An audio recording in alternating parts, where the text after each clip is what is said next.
خوش نصیب لوگ وہ جن کو نصیب ہو صحبت اللہ۔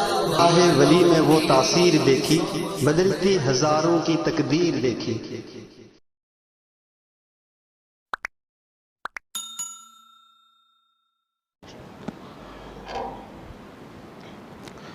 الحمد لله كفى وسلام على عباده الذين اصطفى أما بعد فأعوذ بالله من الشيطان الرجيم بسم الله الرحمن الرحيم يمحق الله الربا ويربي الصدقات صدق الله العظيم اللهم صل على محمد وعلى آل محمد كما صليت على إبراهيم وعلى آل إبراهيم إنك حميد مجيد اللهم بارك على محمد وعلى آل محمد كما باركت على إبراهيم وعلى آل إبراهيم إنك حميد مجيد۔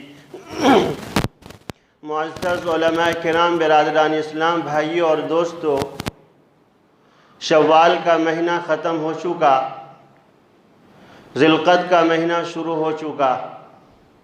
اس سال اللہ تبارک و تعالی نے جن لوگوں کے مقدر میں حج بیت اللہ کی حاضری نصیب کی ہے، وہ لوگ اس کی تیاری میں مشغول ہو چکے ہیں۔ دعا کرے کہ اللہ تبارک و تعالی جو لوگ اس سال حج کرنے کے لیے جا رہے ہیں، اللہ تبارک و تعالی اس کے حج کو قبول فرمائے، اور ہم لوگوں کو بھی بار بار اللہ تبارک و تعالی بیت اللہ شریف کی مسجد نبوی کی حاضری نصیب عطا فرمائے۔ میرے بھائیوں اور دوستو، یہ مبارک اور مقدس سفر جس کے لیے انسان سالہ سال کوشش کرتا ہے، محنت کرتا ہے، اللہ تبارک و تعالی جن کو قبول کرتے اس کو بلاتے ہیں، ورنہ وہاں کی حاضری میں مال کو کوئی دخل نہیں ہے۔ حضرت ٹیپو سلطان شہید رحمۃ اللہ علیہ کے بارے میں آتا ہے، بہت بڑے وہ مجاہد تھے۔ ان کی کوشش یہ تھی کہ بیت اللہ شریف کی حاضری دوں، مسجد نبوی جاؤں، کربلا کے میدان میں جاؤں، لیکن اگر وہ ایک دن بھی اپنے علاقے سے چلے جاتے تو مسلمانوں کا بہت زیادہ نقصان ہوتا، اس لیے اللہ نے وہاں اس کو اپنے پاس نہیں بلایا۔ ہندوستان کی تاریخ میں 1100 سال کی تاریخ میں دیکھو بڑے بڑے بادشاہ گزرے ہیں، لیکن اس کو بیت اللہ شریف کی حاضری نصیب نہیں ہوئی تھی۔ پتہ چلا کہ اللہ تبارک و تعالی جن لوگوں کو اپنے گھر کی حاضری کی توفیق دیتے ہیں اور منتخب کرتے، اللہ تعالیٰ اسی کو بلاتے ہیں۔ تو اللہ تبارک و تعالیٰ سے دعا کرے کہ اللہ تبارک و تعالیٰ ہم لوگوں کو بھی اس جگہ کی بار بار حاضری نصیب عطا فرمائے۔ میرے بھائیوں اور دوستو، جو آیت کریمہ میں نے آپ کے سامنے تلاوت کی، یمحق اللہ الربا ویربی الصدقات، اللہ تبارک و تعالی سود کو مٹاتا ہے اور صدقات کو بڑھاتا ہے۔ انسان کے پاس جو مال ہے یہ اللہ کی ایک امانت ہے، اور حشر کے میدان کے اندر 5 سوالات میں سے ایک سوالات یہ بھی ہے کہ تم نے مال کس طرح سے کمایا تھا اور کہاں خرچ کیا تھا۔ اگر انسان نے اپنے مال کو صحیح جگہ استعمال کیا ہے، غریبوں کی مدد کی ہے، مسکینوں کی، بیواؤں کی، یتیموں کی مدد کی ہے، تو یہی مال آخرت کے اندر اس کے لیے نجات کا ذریعہ بن جائے گا۔ اگر اس دنیا میں انسان کو اللہ نے مال دیا ہے، اس مال سے وہ فتنہ فساد مچاتا ہے، گناہوں کے کام میں استعمال کرتا ہے، شریعت کے خلاف کام کرتا ہے، وہ منمانی زندگی گزارتا ہے کہ میرے پاس پیسہ ہے، میں جہاں چاہوں خرچ کروں، میرا کون کیا بگاڑ سکتا ہے، مجھے کوئی نہیں روک سکتا۔ تو میرے بھائی اور دوستو، وہی مال اس کے لیے آخرت کے دن وبال جان بن جائے گا۔ تو مال کا مل جانا یہ ایک بہت بڑی نعمت ہے، اور مال کو صحیح جگہ استعمال کرنا یہ بہت بڑی نعمت ہے۔ حضرت عبداللہ بن سلام رضی اللہ تعالیٰ عنہ، جو بہت بڑے عالم تھے یہودی کے، مکی زندگی کے اندر وہ ایمان میں داخل نہیں ہوئے۔ جب وہ مدینہ منورہ پہنچے، لوگوں کو معلوم چلا کہ نبی پاک علیہ الصلوۃ والسلام مکہ مکرمہ سے ہجرت کر کے مدینہ منورہ آ چکے ہیں، تو حضرت عبداللہ بن سلام جب گئے مدینہ منورہ اور جب پہلی نظر پڑی حضرت عبداللہ بن سلام رضی اللہ تعالیٰ عنہ کی، جب پہلی نظر نبی پاک علیہ السلام کے اوپر پڑی ہے تو چہرے کو دیکھ کر کے حضرت عبداللہ بن سلام فرماتے ہیں کہ میرے دلوں کے اندر ٹھنڈک سی محسوس ہوئی اور فرمانے لگے کہ یہ سچا نبی ہے جس کے چہرے سے پتہ چلتا ہے۔ تو حضرت عبداللہ بن سلام فرماتے ہیں کہ جب میری حاضری ہوئی تو اس موقع کے اوپر اللہ کے رسول جناب کریم صلی اللہ علیہ وسلم نے کہ زبان سے جو سب سے پہلے مبارک الفاظ سننے کا ملا وہ یہ تھا، افشوا السلام بینکم، آپس میں سلام پھیلاؤ۔ سلام کرنے سے انسان کے دلوں کے اندر محبت ہوتی ہے، ورنہ ایک آدمی کو دوسرے آدمی سے عداوت ہے، نفرت ہے، سلام نہیں کرتا ہے، وہ تو پتہ چلتا ہے کہ ایمان والا بھائی ہے لیکن سامنے سے سلام نہیں کرتا ہے۔ اللہ کے رسول جناب کریم صلی اللہ علیہ وسلم کی سیرت کو آپ دیکھو کہ جب گلیوں سے گزرتے تھے تو چھوٹے چھوٹے بچوں کو سلام کرتے تھے۔ تو آپس میں سلام کو پھیلاؤ، افشوا السلام بینکم۔ پھر فرمایا کہ غریبوں کو، مسکینوں کو، یتیموں کو کھانا کھلاؤ۔ حشر کا میدان ہوگا، نفسا نفسی کا عالم ہوگا، جنتیوں کا صف، جہنمیوں کا صف لگنے کے بعد ایک جہنمی آدمی جنتی صف میں ایک نیک آدمی کھڑا ہوگا، وہ جہنمی کہے گا کہ تم مجھ کو پہچانتے ہو؟ کہ ہاں پہچانتا ہوں، آج میری سفارش اللہ کے سامنے کرو۔ کس چیز کے بارے میں سفارش کروں؟ کہ میں نے دنیا کے اندر تم کو میں نے ایک گلاس پانی پلایا تھا، آج تم جنت کے اندر جا رہے ہو، میرے بارے میں تم اللہ سے سفارش کرو۔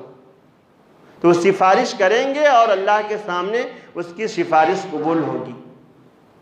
کسی کو ہم نے کپڑا پہنایا ہے، میرے بھائیوں اور دوستو، جب تک وہ کپڑا اس کے جسم پر رہے گا اللہ تبارک و تعالیٰ اس کے نام اعمال میں نیکی لکھتے رہیں گے۔ یتیموں کو، بیواؤں کو، مسکینوں کو کھانا کھلانا اور اس کی مدد کرنا یہ عظیم الشان عبادت ہے۔ اور اللہ کے رسول جناب کریم صلی اللہ علیہ وسلم کی سیرت کو آپ اٹھا کر کے دیکھیں کہ کس طرح وہ غریبوں کی، بیواؤں کی، مسکینوں کی، یتیموں کی مدد کرتے تھے۔ تو حضرت عبداللہ بن سلام فرماتے کہ اللہ کے رسول نے فرمایا کہ آپس میں سلام پھیلاؤ اور کھانا کھلاؤ، اور فرمایا کہ خیرات اور صدقات کرو، اس کے ساتھ سلامتی کے ساتھ جنت میں داخل ہو جاؤ گے۔ ہر ایک انسان کو ایک نہ دن ایک دنیا سے جانا ہے، چاہے وہ مالدار ہو، غریب ہو، فقیر ہو، مسکین ہو، وقت مقررہ کے اوپر ہر ایک انسان کو اس دنیا سے جانا ہے۔ کوئی انسان یہ دعویٰ کبھی کر ہی نہیں سکتا ہے کہ ہمیشہ ہمیشہ کے لیے اس دنیا میں ہم آئے ہیں۔ کوئی انسان بذات خود مرنا پسند نہیں کرتا، وہ تو اللہ کا ایک نظام ہے۔ اگر اس دنیا کے اندر انسان آتا اور اللہ اپنے پاس نہ بلاتے تو زمین کے اندر ایک بالشت بھی رہنے کی جگہ نہ ہوتی۔ یہ اللہ کا ایک نظام ہے جو وقت مقررہ پر انسان کو اللہ اپنے پاس بلاتا ہے اور بچوں کی پیدائش بھی ہوتی ہے اس دنیا کے اندر۔ تو ہر انسان کی کوشش یہی ہوتی کہ ہم اس دنیا کے اندر رہیں۔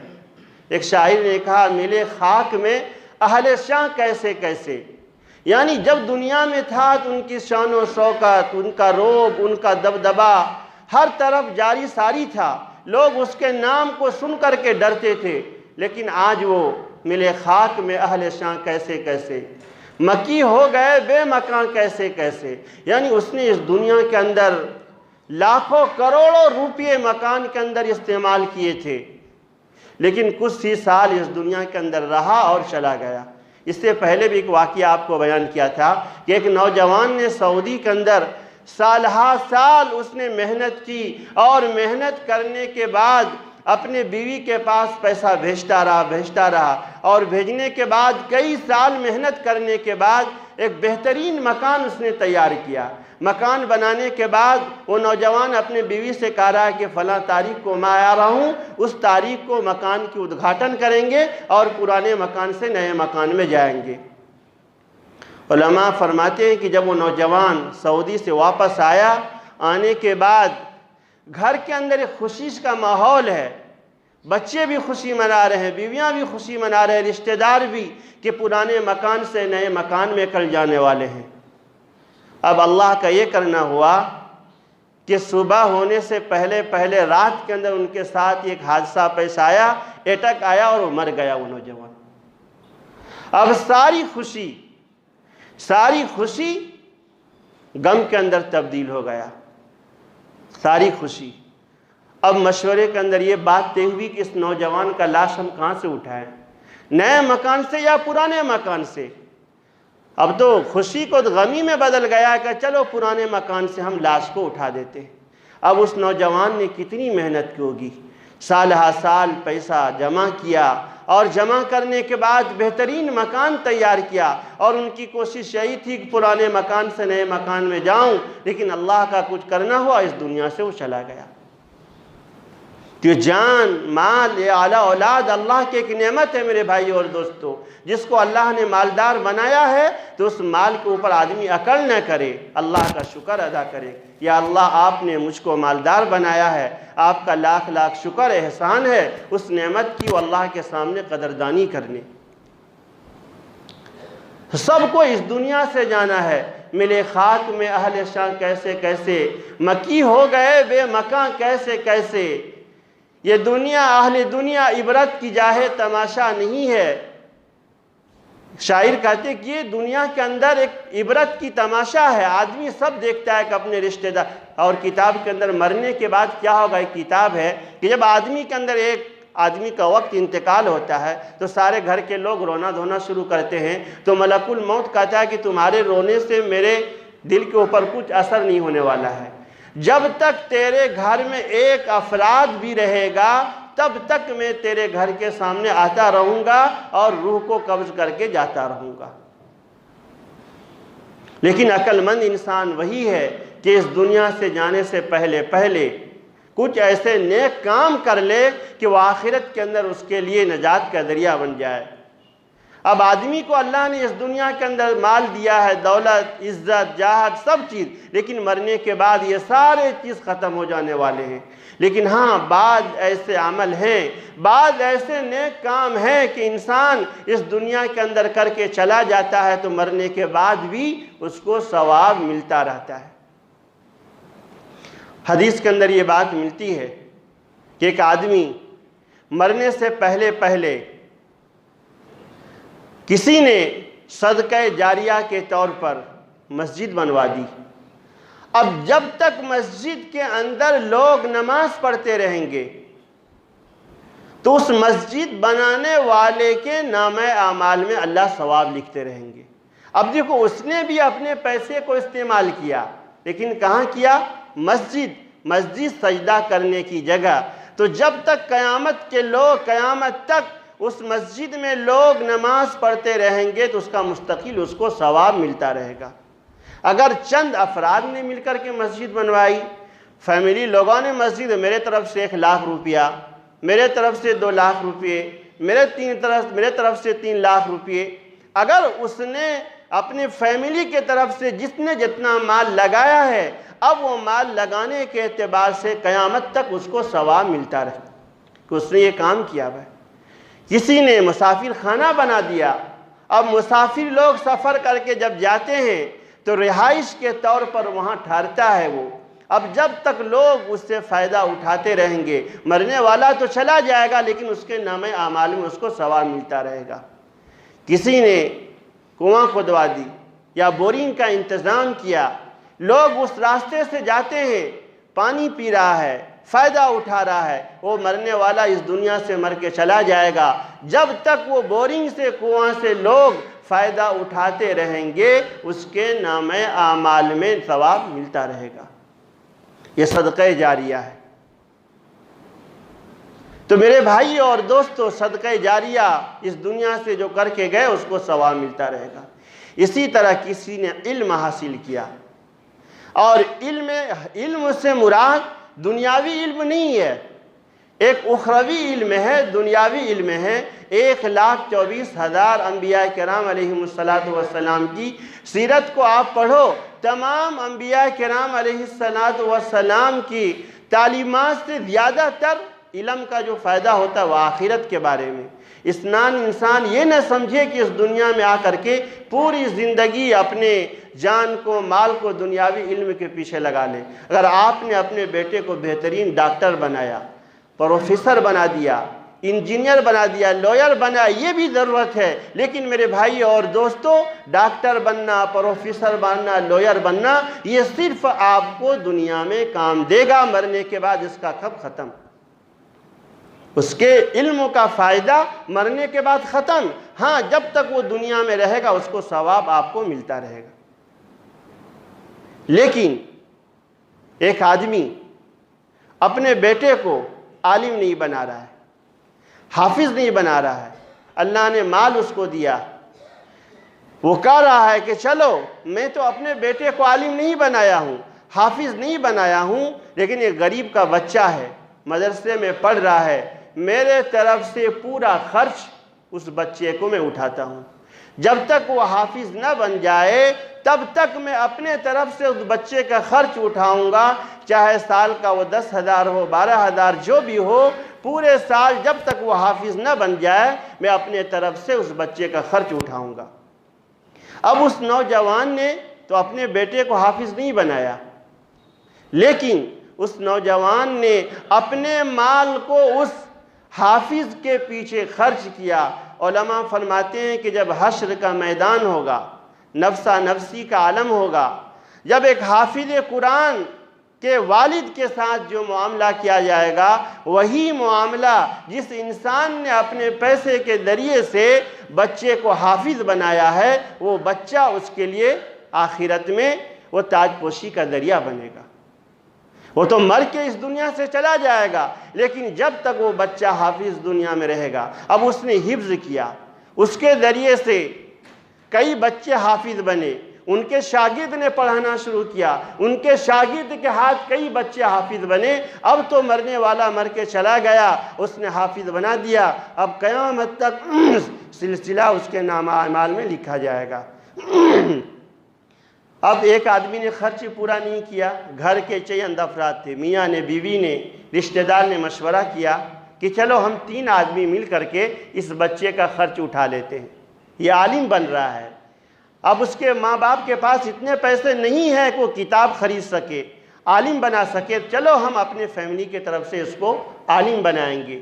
6 سال 7 سال تک اس کے پیچھے اس نے محنت کی اور خرچ دیتا رہا۔ اب وہ بچہ عربی اول، دوم، سوم، چہارم، پنجم، ششم پڑھ کر کے وہ بچہ نکل گیا۔ اب ماں باپ نے اس کے پیچھے محنت پیسے کے بارے میں نہیں کی تھی۔ اب جس کے پیسے کے ذریعے سے وہ بچہ عالم بنا ہے، تو اگر وہ پیسہ جس نے اس کے پیچھے خرچ کیا ہے وہ اس دنیا سے چلا بھی جائے گا، اب وہ عالم کے ذریعے سے جتنے لوگ فائدہ اٹھائیں گے جتنے لوگ فائدہ اٹھائیں گے اور اس عالم کا شاگرد جس کے لوگوں کو پڑھائے گا، اور پورا کا پورا ثواب جس نے اس کے پیچھے محنت کی تھی اس کو ملتا رہے گا۔ یہ صدقہ جاریہ ہے۔ کسی غریب کو آپ نے، غریب طالب علم کو کہا کہ چلو ہم دور حدیث کی جتنی کتابیں خرید کے دے سکتے ہیں، مشکات میں پڑھ رہا اس کی کتابیں خرید کے دیں گے۔ اب اس بچے کی آپ نے مدد کی، کتاب خرید کے دے دیا، جب تک وہ بچہ پڑھتا رہے گا، کتاب سے فائدہ حاصل اٹھاتا رہے گا، آپ کو ثواب ملتا رہے گا۔ یہ سب میرے بھائی اور دوستوں صدقہ جاریہ ہے۔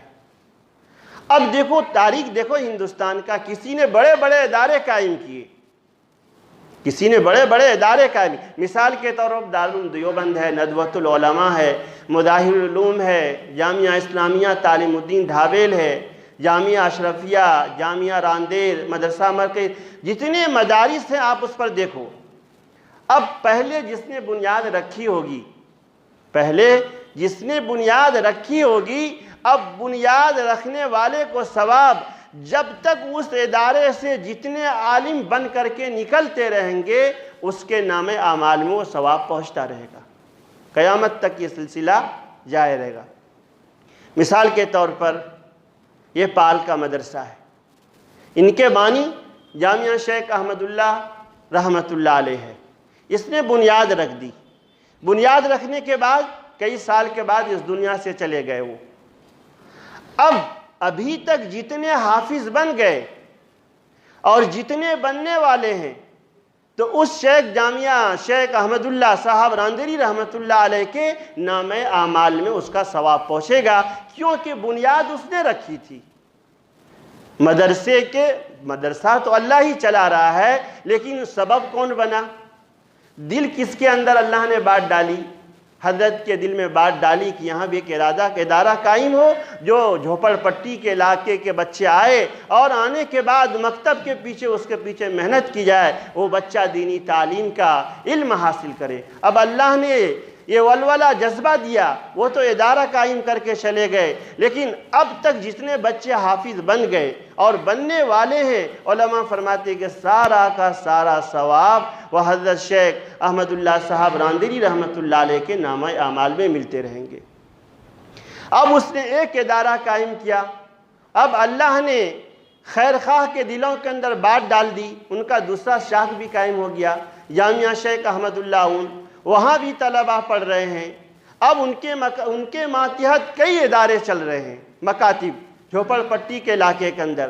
اب دیکھو پودا تو کسی ایک نے لگایا، لیکن بعد کے دلوں کے اندر اللہ نے اتنی محبت ڈال دی کہ ان کا شاخ پھیلتا رہا. ابھی آج ہزاروں طالب علم طالبات پڑھ رہے ہیں، تو علماء نے فرمایا کہ ان کا سبب حضرت شیخ کے نام اعمال میں لکھا جائے گا. اسی طرح ایک ادارہ کا صرف آپ کو ہم نے مثال دیا، جامعہ شیخ تابل تعلیم الدین ڈھابیل، جامعہ اشرفیہ، جامعہ حسینیہ، جن لوگوں نے یہ ادارے قائم کیے میرے بھائی اور دوستو، اس کے بانی کو ثواب اس کا پہنچتا رہے گا.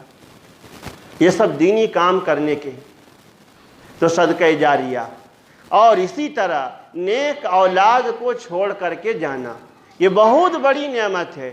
نیک اولاد کو چھوڑ کر کے جانا یہ بہت بڑی نعمت ہے. اگر ہم نے اپنے اولاد کی صحیح تربیت نہیں کی، اگر ہم نے اپنے اولاد کی تربیت کی اصلاح کی فکر نہیں کی، تو ہم اس دنیا سے جائیں گے بھی تو وہ اولاد ہمارے لیے وبال جان بن جائے گا.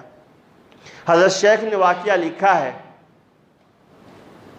کہ ایک مرتبہ ایک عالم نے خواب دیکھا کہ قبرستان کے اندر کچھ مردے لوگ باہر نکلے، اور نکلنے کے بعد کچھ وہ لوگ چن رہے ہیں، جمع کر رہے ہیں، اور ایک طرف ایک عورت بیٹھی ہوئی ہے. تو خواب دیکھنے والے نے اس بوڑھی عورت سے وہ پوچھ رہا ہے کہ تم کیوں نہ کچھ چن رہے ہو، کیا وجہ اس کی؟ تو عورت جواب دیتی کہ اصل میں مسئلہ یہ ہے کہ میرا لڑکا دنیا کے اندر موجود ہے اور وہ ایک دکان پہ بیٹھا رہتا ہے، روزانہ وہ ایک قرآن کریم پڑھ کر کے مجھ کو بخشتا ہے، اور بخشنے کے بعد مجھ کو ثواب پہنچتا ہے، اور وہ ثواب مجھ کو ملتا ہے، اس لیے میں بھی فکر ہوں.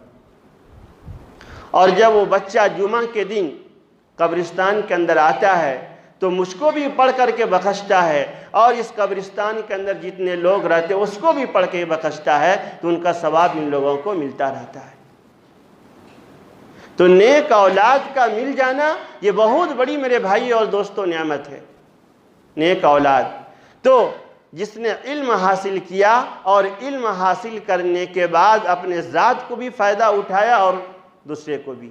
اس لیے اللہ کے رسول نے جو علم کے بارے میں دعا کی، علم نافع، اللہم انی اسألک علما نافعا، یا اللہ میں تجھ سے ایسے علم کا سوال کر رہا ہوں جو علم نفع بخش ہو، جس علم کے ذریعے سے آخرت کا استحضار ہو، دلوں کے اندر اللہ کا خوف پیدا ہو جائے، ڈر پیدا ہو جائے، گناہوں سے انسان کو روک دے. اس دنیا میں آنے کا مقصد کیا ہے؟ اللہ نے ہم کو اور آپ کو اس دنیا میں کیوں بھیجا ہے؟ والدین کیا حقوق ہیں، رشتہ دار کے کیا حقوق ہیں، ماں باپ کے کیا حقوق ہیں، سارے حقوق کو وہ جاننے والا بنے کہ ہم نے اللہ تبارک و تعالیٰ نے ہم کو اس دنیا میں ایسے ہی نہیں پیدا کیا، بیکار پیدا نہیں کیا ہے. اس دنیا سے جانے کے بعد اللہ کے سامنے مجھ کو حساب دینا ہے، آخرت کے اندر حساب لیا جائے گا. جنت کا مسئلہ ہے، جہنم کا مسئلہ ہے، حشر کے میدان کے اندر ہم لوگوں کے نام اعمال اڑائے جائیں گے. یہ ساری فکر اس کے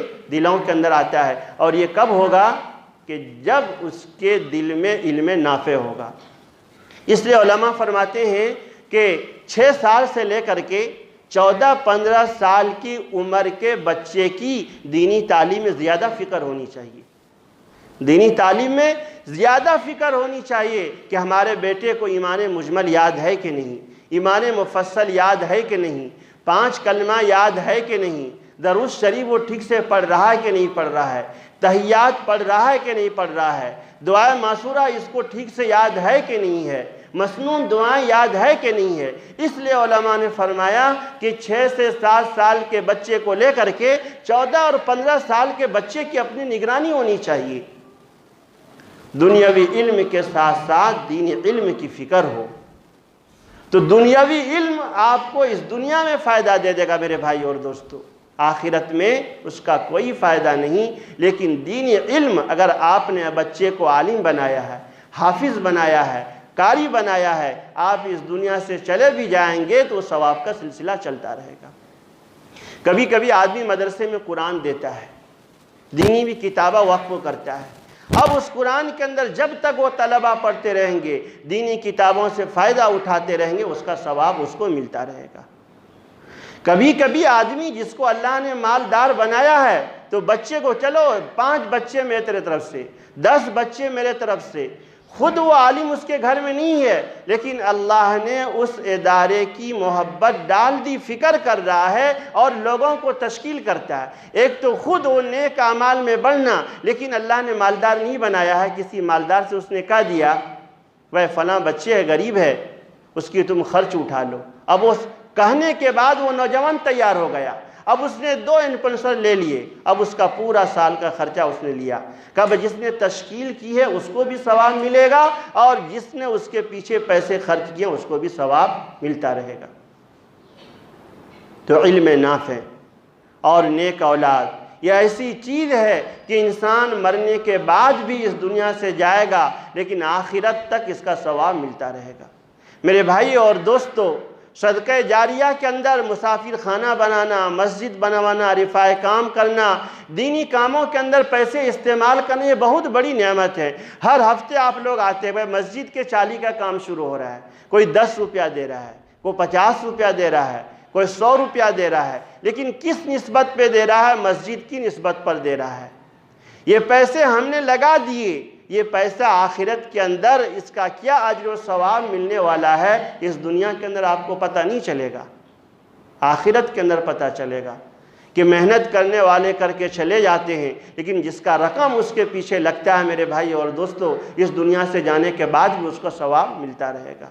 یہ مسجد کی چالی کئی لاکھ روپے اس کے پیسے خرچ ہو گئے، ایسے ہی تیار ہو گیا اور اس کے پیچھے تو للہ رقم کی ضرورت پڑتی ہے، زکوٰۃ صدقات خیرات بھی نہیں، تو ان کے پیچھے کتنی لوگوں نے قربانی دی ہوگی، وقت کے اعتبار سے، پیسے وصولنے کے اعتبار سے، کتنے لوگوں کے پاس جانا ہوتا ہوگا، پیار محبت سے سمجھایا ہوگا یہ مسجد کی چالی تیار ہو رہا ہے، اس کے پیچھے آپ مدد کرو۔ کسی نے 1000 روپے، کسی نے 500 روپے، کسی نے 10,000 روپے اپنے حیثیت سے اس کے پیچھے لگایا ہے۔ اب جس نے اس کی تشکیل کی ہوگی اس کو بھی اتنا ہی ثواب ملے گا جس نے اس کے اندر پیسے لگائے ہیں۔ وہاں ابو الحسن ندوی رحمۃ اللہ علیہ لکھتے ہیں کہ دینی کاموں کے اندر ایک تو اپنا جان مال لگا رہا ہے، وہ بھی ایک عبادت ہے، لیکن اللہ نے ہم کو غریب بنایا ہے، جان اور مال نہیں لگا رہے تو اس کے پیچھے ہم دعائیں کریں کہ یا اللہ جتنے دینی ادارے چل رہے ہیں، یہاں کے علماء کام کر رہے ہیں، سب کی تو حفاظت فرما، ہم اس کے لیے دعا تو کر رہے ہیں۔ تو میرے بھائی اور دوستو، ایسے نیک کام ہیں جو اس دنیا سے کر کے چلے جائیں گے اور آپ کو ثواب ملتا رہے گا۔ تو ایسا علم جو خود حاصل کیا اور لوگ اس سے نفع حاصل کرتے رہے قیامت تک۔ مثال کے طور پر کسی نے کتاب کچھ لکھوا دی، حضرت شیخ جب دنیا میں تھے، شیخ احمد اللہ صاحب راندری رحمۃ اللہ علیہ، ان کے کوئی ملفوظات شائع نہیں ہوئے تھے، آج 6 جلدوں میں ہیں ماشاءاللہ، اب کئی ہزار ایڈیشن اس کے شائع ہو گئے اور کئی ہزار علماء کے پاس وہ نسخہ پہنچ گیا۔ جب حضرت تھے یہاں دنیا میں وہ کتاب شائع نہیں ہوئی تھی، اب بعد میں علماء نے فکر کی اور مواعظ اصلاحیہ کے نام سے اس کو تیار کیا اور ہزاروں ہزار علماء اس سے فائدہ اٹھا رہے ہیں، اسی کو علم نافع کہتے ہیں کہ ایسا علم جو دنیا سے جانے کے بعد بھی وہ نفع بخش علم ہو جائے۔ تو دعا کرے کہ اللہ تبارک و تعالی جتنی دینی ادارے کام کر رہے ہیں، چاہے مدارس کے لائن سے ہو، مساجد کے لائن سے ہو، مکاتب کے لائن سے ہو، سب کے لیے ہم دعائیں کریں گے۔ اور اللہ تبارک و تعالی نے جن لوگوں کو مالدار بنایا ہے وہ اپنے حیثیت کے مطابق دینی کاموں میں اپنے جان کو، مال کو استعمال کریں گے تو اللہ تبارک و تعالی اس دنیا کے اندر بھی آپ سے خوش ہوں گے اور آخرت کے اندر بھی خوش ہوں گے۔ اس لیے آپ حضرات سے یہی آخر کے اندر درخواست بھی کی جاتی ہے، حافظ صاحب انشاءاللہ اعلان کریں گے، مسجد کے چالی کا جو مکان چل رہا تھا وہ عنقریب پورا ہونے والا ہے، اس کے پیچھے بھی آپ مدد کریں۔